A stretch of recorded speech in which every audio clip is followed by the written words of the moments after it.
राजस्थान की अदालतों में अब तारीख पे तारीख दी जा रही है। न्यायिक जो कर्मचारी हैं पूरे प्रदेश के वो हड़ताल पर आ गए हैं। भूख हड़ताल की चेतावनी के बाद में लगातार 3 दिन तक जब इनकी भूख हड़ताल से सरकार नहीं चेती तो तमाम आप देख सकते हैं कि कर्मचारी जो हैं धरने पर आकर के बैठ गए हैं, आंदोलन में आ गए हैं और कार्य बहिष्कार कर दिया है। ये राजस्थान के कर्मचारी हैं। करीब 1600 अदालतों के अंदर रोज़ाना जो है कई सैकड़ों हज़ारों मामलों को सुना जाता, लाखों की तादाद में मामलों में जो एक तरह से लंबित मामले होते हैं उनके निपटारे किए जाते हैं। आज इन तमाम न्यायिक कर्मचारियों के काम का बहिष्कार करने की वजह से अदालतों में ना वकील प्रॉपरली अपनी बात रख पा रहे हैं, ना ही जज सुन पा रहे हैं, क्योंकि तमाम तरह की पत्रावली जो चीज़ें होती हैं, रिलेटेड फाइल होती है, वो ये लोग आगे बढ़ाते हैं सरकार से, जो अपने कैडर के पुनर्गठन की लगातार मांग कर रहे हैं। कई बार आश्वासन मिलने के बाद में अब आंदोलन किया गया है। क्या पूरा मामला है जानने की कोशिश करते हैं। आप लोग आंदोलन कर रहे हैं और डिमांड क्या थी और सरकार ने क्या जवाब दिया? हमारी डिमांड नहीं है, जो राज्य सरकार के कर्मचारियों को पुनर्गठन मिला है, राज्य सरकार ने दिया है और उनको मिलने के बाद 10 से 15 हज़ार रुपये बढ़ चुके हैं, वही हमें चाहिए। हम हमारा हक मांग रहे हैं, ऐसी कोई मांग नहीं है। जो राज्य कर्मचारियों को मिल गया है वो हमें मिल जाए। ऐसी क्या बात हुई कि आंदोलन पे आना पड़ा, काम रोकना पड़ा?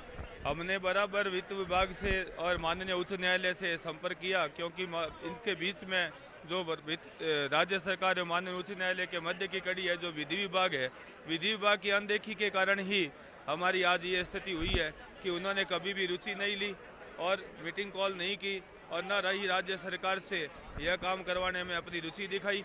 जबकि माननीय उच्च न्यायालय द्वारा लॉ सेक्रेटरी महोदय को 7 बार डीओ लेटर लिखे जा चुके हैं, उसके बावजूद भी उन्होंने किसी प्रकार की रुचि नहीं ली और पूर्ण उदासीनता रखते हुए और नेग्लिजेंसी रखते हुए ही हमारे को आज इस स्टेज पर आना पड़ा कि मजबूरी में हमें यह कदम उठाना पड़ा। जबकि हमने माननीय उच्च न्यायालय के आग्रह पर कई बार हड़ताल से बैकफुट पर भी आए हैं, उनके निवेदन पर बार बार हम पीछे भी हटे हैं, लेकिन माननीय उच्च न्यायालय द्वारा भी विगत 2 महीनों में हमें ठोस आश्वासन दिया गया था। उसके बाद 2-2.5 महीने निकलने के बाद भी माननीय उच्च न्यायालय द्वारा एवं विधि विभाग द्वारा कोई ठोस कार्रवाई नहीं की गई, जिसका मजबूरी में हमें यह कदम उठाना पड़ा, जिससे मैं 14/7 से 5 दिनों से आज लगातार अनिश्चितकालीन भूख हड़ताल पर हूँ। और आज दिनांक 18/7 से संपूर्ण राजस्थान के अधीनस्थ न्यायालयों में करीब 20,000 कर्मचारी एवं 1638 कोर्टें पूर्ण रूपेण बंद हो चुकी है। किसी प्रकार का न्यायिक कार्य नहीं हो रहा है। 1638 कोर्टें, 20,000 से ज़्यादा कर्मचारी, काम पूरी तरह से रुका हुआ है। काम खुलने का रास्ता क्या है?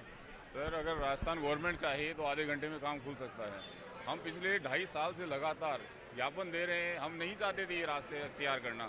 हमने इसके लिए, इस स्थिति से बचने के लिए हमने पहले भूख हड़ताल का रास्ता अपनाया था। उसके बावजूद भी गवर्नमेंट 5 दिन से हमारी नहीं सुन रही है। राजस्थान न्यायिक कर्मचारी संघ जितना सहनशील तो कोई संघ ही नहीं है। 2.5 साल वेट करने वाला शायद ही इंडिया में कोई संघ होगा। कितना वित्तीय भार पड़ेगा अगर 20,000 कर्मचारियों का आपके कैडर के जो पुनर्गठन की मांग को अगर स्वीकार किया जाता है?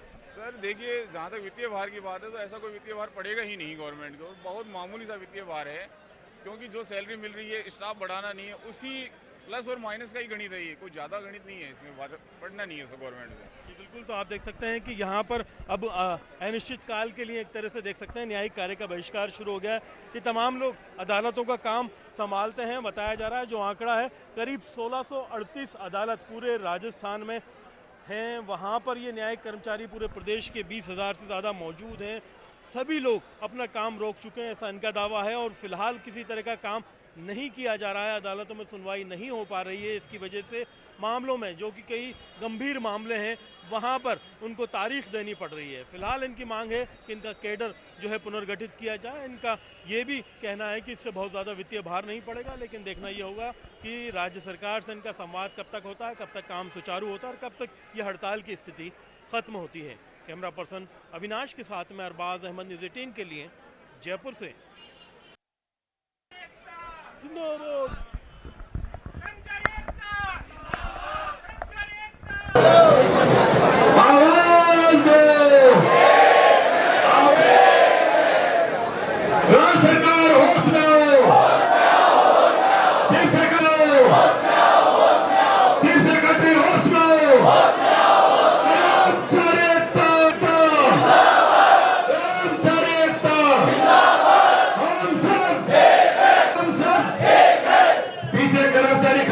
गांधी में बैठ जाइए, बहुत जगह है।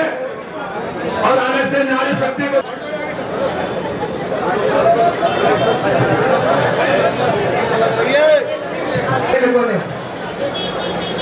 नारी लो